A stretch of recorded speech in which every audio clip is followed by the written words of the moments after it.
How long have you suffered with depression or anxiety? Since I was 10 years old. Can you recall the first time you truly felt the symptoms? Yes, vividly. It was Thanksgiving, and immediately during dinner, I didn't have any of my friends there. My brother's friends were there, but my friends weren't there. So I ran upstairs and I started crying on my bed. And my mom came up to see how I was, and immediately I said to her, I don't feel like I belong here anymore. And she's like, in this house? And I'm like, no, on this earth. So she took me to a psychiatrist. It was when I was in dance practice, and I was standing there and I couldn't breathe. And I tried to grasp for breath and tried to talk through it, but I couldn't. And back then I was doing 3 p.m. to 9 p.m. dance. And on top of that, I was going to a new school, and the homework load was a lot. And for a 7, 8-year-old, going to bed at 12 o'clock, 1 o'clock, and then waking up at 6 o'clock in the morning was not ideal, not a perfect fit. Can you describe for us what it feels like when you are experiencing a symptom or an episode? You just kind of feel out of it, you zone out a lot, you're not able to really see what's going on around you clearly. I personally am good at keeping emotions in, especially during the day, and only it's released when I get home. So I guess I just go into my mind. So it's just hard to focus on anything, and the only thing I can focus on is what I'm doing wrong. An episode can come up really anytime. For me, the whole world kind of just stops. The time will stop. People would go silent for me. The whole room would go dark, and you're alone, basically. Do you crawl into your mind to escape reality, or do you find that you struggle to contain your emotions? Struggle to contain my emotions. I don't show people that I'm upset or I'm gonna cry any minute. I kind of just keep it to myself. Does your body change physically? Yes. I will have my fingers go numb, my toes go numb, I can't hold my weight up anymore. I'll fall over and my eyes just kind of stop working and everything goes blurry. How long does a symptom or episode last? Do you do anything to escape its grasp? So to escape the panic attack, I'll lay down, and it'll last the main parts of it will last about 5 minutes, but then I'll continue to lay down for another 25 minutes just to make sure it all goes away and I'm completely calm by the time I get up. It depends how long an episode will be. Sometimes it can be half a day, sometimes it can be 10 minutes and it's over, but there's nothing I can really do to escape it. It just kind of happens, and I have to follow it until the end. When experiencing symptoms, what happens to the world around you? Do easy things that you can normally manage become difficult and overwhelming, or do you find yourself shutting the world out and ignoring your friends and family? Well, usually I ignore my friends and family. I tell them to go away because I don't want to hurt them. I don't want them to feel the same thing that I'm feeling. Because what I'm feeling is so bad, and I don't want them to be the same way. Do you take I medication? used to when I was younger. Do you believe that the medication had helped? It did help when I was 10, but as I got older, the medication stopped working. I have considered taking medication. In fact, I've wanted to take medication. I've asked, but my parents do not want me taking medication. Have you worked with or spoken with a professional? I do. I go see a therapist every now and then when I really need it, when my anxiety gets worse, and it's really nice. What does it mean for you that you have an unbiased person that wants to hear about and improve your condition? It's really helpful. Having someone that I can go to that'll help me and give me advice on how to fix the problems I'm going through and how to cope with them is really nice, because a lot of people don't understand it and they don't understand how to fix it or why it happens. And so having that one person that isn't going to go around spreading gossip about what I told them and just has an unbiased point of view is really helpful, because I can confide in them and I can tell them everything that's going on, and they can actually help me and give me good advice, that because they're trained in it and they know what is causing it and they know how to fix it. So it's really nice to get that advice from an unbiased person. I feel like it doesn't help me. I'm not the type of person who can say my feelings. I'm the type of person who keeps them inside. So having this person who's trying to help me just makes me more scared that they're going to find out the truth about me.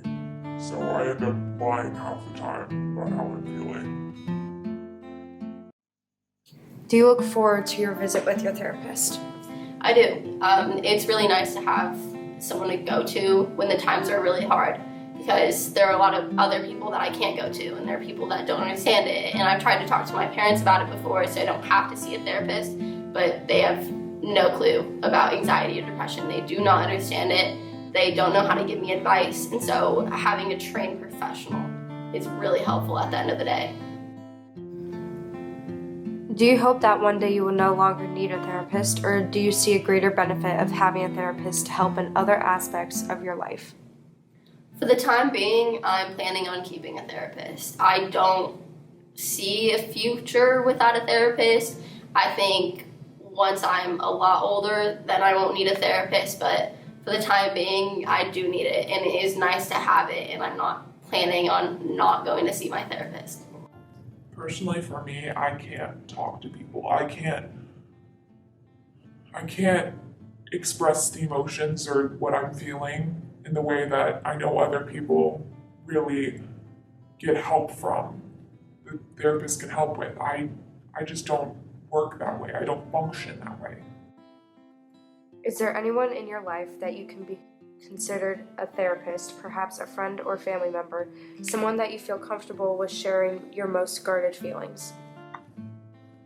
No, I just don't really like to talk to people when I have problems, and I don't want to put a huge burden on someone that I love. I did.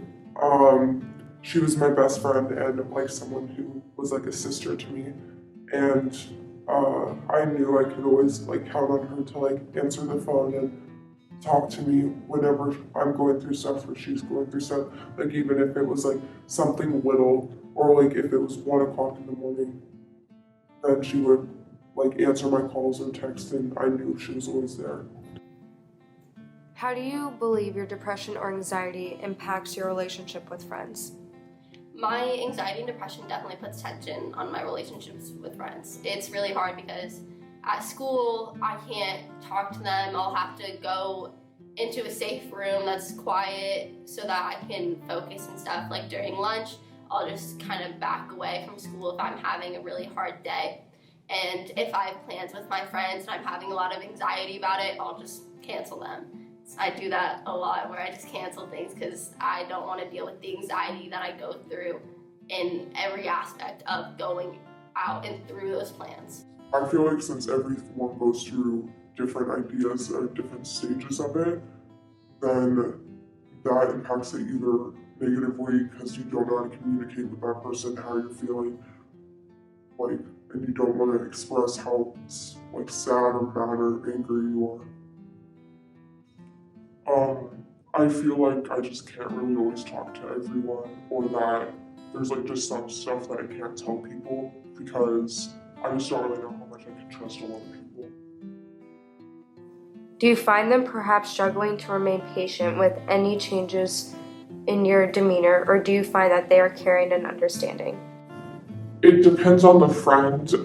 There's this one friend that I had who would fight with me a lot because I didn't want to tell her everything that I had going on, and sometimes I just didn't feel comfortable telling her stuff. Do most of your friends understand what you are dealing with? My friends do not understand me at all. What keeps you from telling most friends? Are you embarrassed, or do you feel abnormal in any way? I can no longer trust them, really, because they will, once I tell them what I have, they're going to tell the whole school and everyone, and it's just going to be really bad. Has your depression or anxiety ever caused you to engage in suicidal behavior?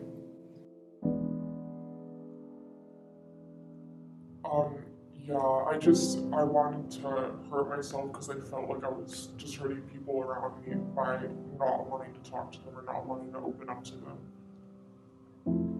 When did you first experience this behavior, and how far into your start of your anxiety or depression did it occur? It was probably it was towards the beginning. It was after I just started to feel completely worthless and I just had to do something. So, Has your suicidal feeling caused you to engage in self-harm or drugs? yes, I cut myself alive because I would need to feel something and I turned to alcohol a lot um, just so I don't have to think about what's going on. I kind of thought that like anything would be better than being inside of my own head and thinking all the things that I was thinking. So I thought that maybe I've always been able to handle physical pain, so maybe like doing that kind of stuff would made things better. And so when I did it, I didn't really think of anything. It didn't hurt me. I didn't like feel it that much, like as a pain. More so, it just got me to a point where I wasn't thinking about anything else but the pain. It didn't really benefit me, I don't think. I just got to a point where it just felt better than thinking of anything else. I don't know, it just got me outside of my head, so maybe it made things better, maybe it made it worse. There was another teacher that saw it and they immediately called my mom, and that probably wasn't the best thing.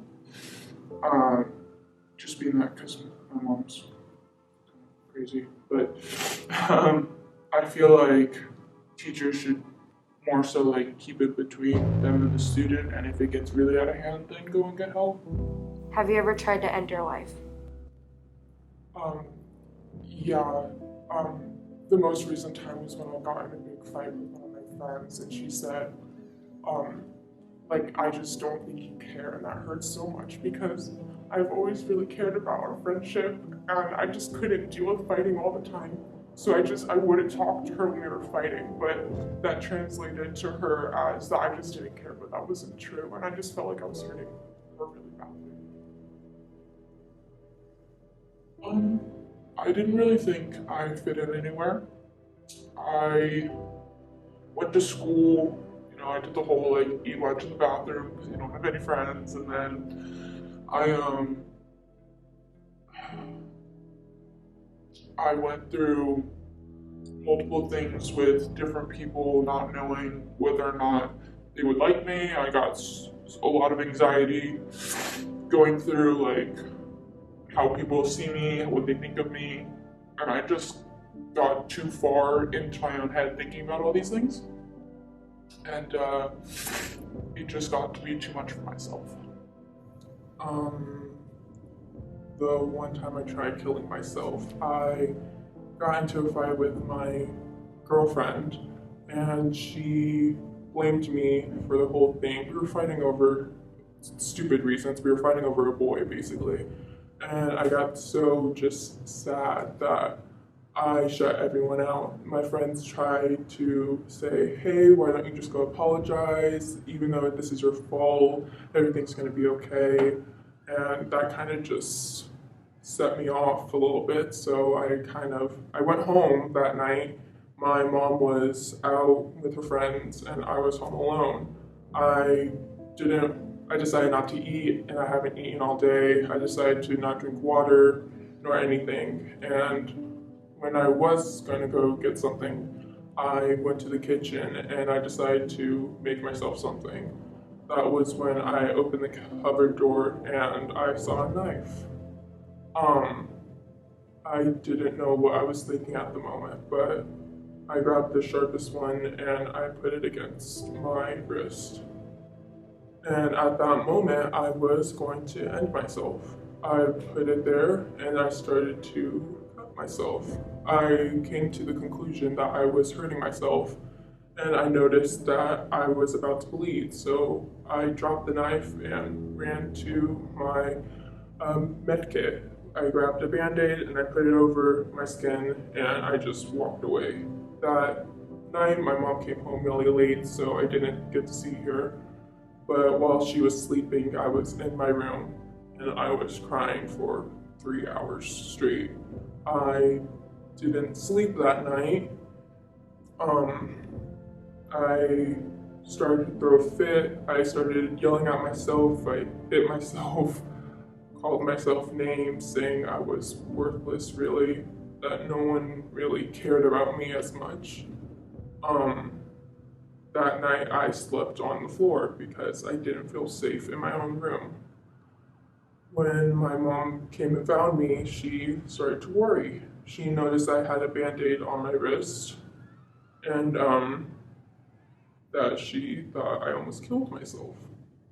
At that moment, I just wanted to disappear like I never existed.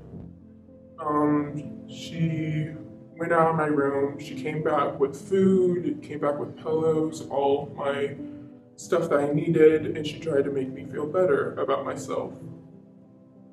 Ever since that day, I can't really see myself as pretty. I can't love myself. Some days I will look in the mirror and say, I'm ugly. I don't belong here. No one loves me. And that's really just how it all started. This was a year ago. I haven't thought of suicidal thoughts until recently, where I lost my best friend over stupid girls. She wanted to be a part of the popular group, and I was, of course, the geeky, ugly girl that she didn't want to be friends with. It was the last day of school, and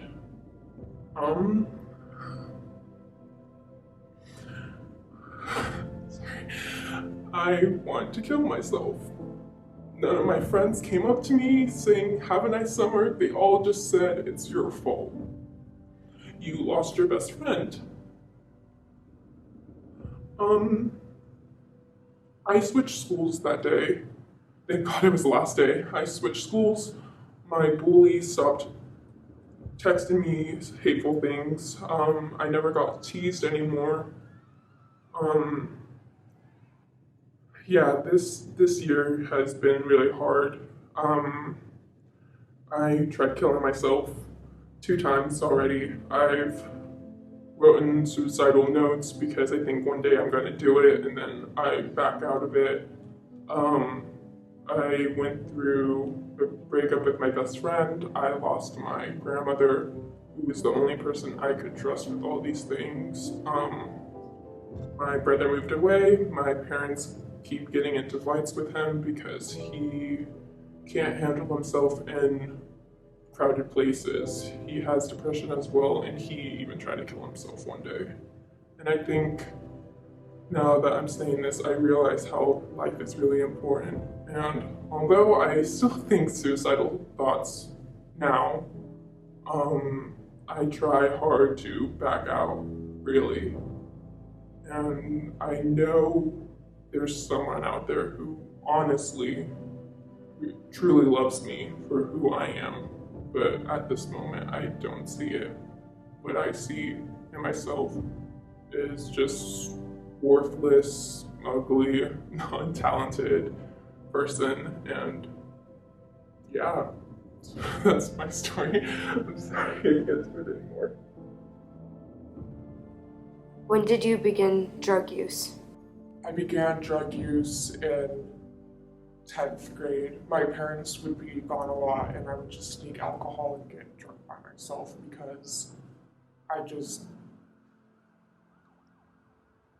wanted to not think about my life. It was freshman year. I'm pretty positive. I thought that it would be better than self-harm. What drugs did you engage in? Mostly alcohol, sometimes weed, and I vape. Well, I normally just did like marijuana, but there was like one point where I was on a lot of medication, like prescribed medication, and then I did drugs.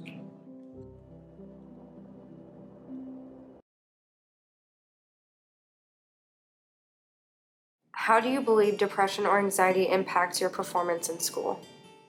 My anxiety definitely makes it harder.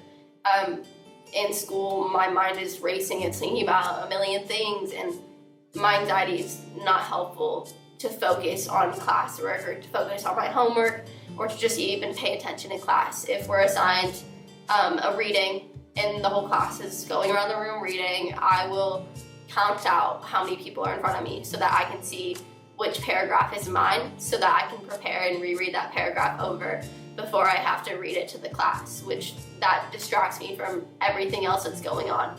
So then I'm not even learning the material because I'm so focused on not saying a word wrong. And if a teacher calls on me in class, that makes my heart start racing, and it'll take me 10 minutes just to calm down. So that'll take 10 minutes before I can even go back to the lesson and hear what the teacher is saying.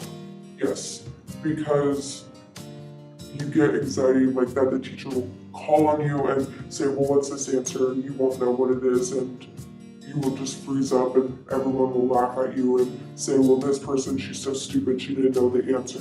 When really it's just, I don't like being called on the spot and not knowing the answer, or making statements that I feel like would be dumb, and some people would just like keep that in their brain, like, oh, this person's stupid, she said this. And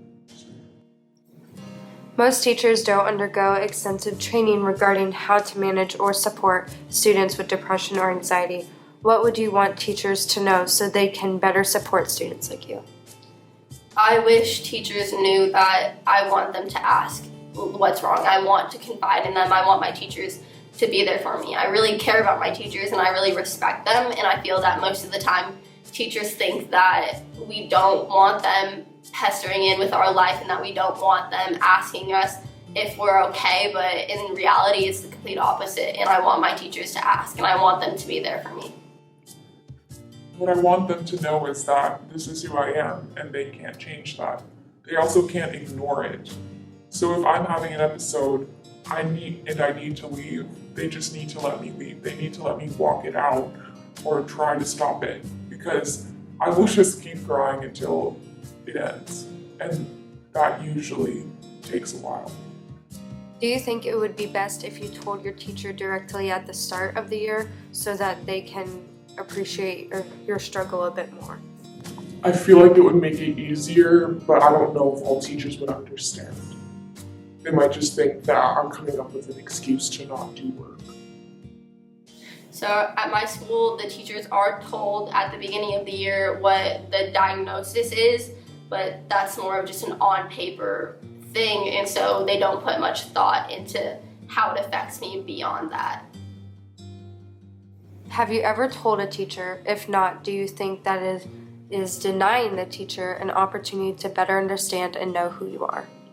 So beyond what the school tells my teachers, I have told my teachers before. And last year, I was going through a really, really, really bad time with both my anxiety and my depression. And I went to these two teachers that I really, really trusted, and I respected them a lot, and I talked to them a lot. They knew me really well the whole school year. And so I went to them to confide in them and ask for some help because I trusted them to give me advice that would help me. But in the end, it actually made it really bad because the whole conversation, it's like they weren't even there for me. They didn't care what I was talking about. They just overlooked it, and they didn't want to help me, and they ended up just walking away from the whole conversation. And had I been suicidal, I think that would have been the point where I would have killed myself because it was just so bad. I have told a teacher, and he neglects to help me in any sort of way. But other teachers I've told have understood if I need to get up out of the classroom and take a walk, if I'm bawling my eyes out. But there's always those teachers who think I'm making it up, who think, oh, she's just lying to get out of a test or something, even though this is what I've been dealing with since I was little. I told two teachers. I told them in the middle of the year and at the end, and I should have just told them straight in the beginning because I wouldn't have to go through so much suffering, really. I've never told a teacher about my struggle, and I think, yeah, that does kind of prevent them from helping as much as they could. what are some things you wish people knew about anxiety and depression?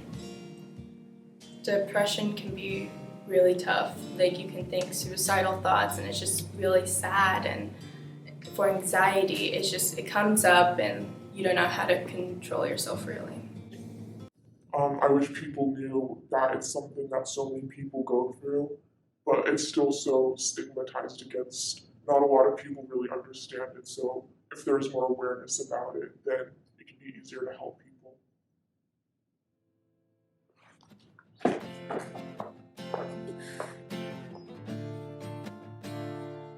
I wish people knew that anxiety and depression is not some simple thing that they can fix easily. I don't know where my anxiety comes from. I don't know why I have it so much, and I can't pinpoint one exact situation that'll branch out and explain all of my anxiety. It's not like that. And my parents always think it's like that, but it's really not. And depression, I don't know why I have it. I don't know where it came from, and it's not something I can turn off right away. It's not something that I can block out while I'm at school. It's always there and it's constantly bugging me. And I feel like a lot of people just don't know that. I have anxiety and depression. It's not fake. And whether you're 10 or 13 years old or whether you're 16 years old, everyone goes through it. With certain situations, any person can say they have gone through it. And for someone who either hasn't had that happen to you or would never know how depression and how someone with a lot of anxiety has it, it feels like you're in a dark room and the lights are off and you're just stuck in that one place and you can't move and you feel lost and you're stuck in your own thoughts and your own and everything that's going on. Another example is like you're at a pool and the people who are happy and feel free and safe, they're at the top and they can breathe and they have that fresh breath, but people who are at the bottom just are trying to grasp for that need and like who want to feel safe and want to feel happy.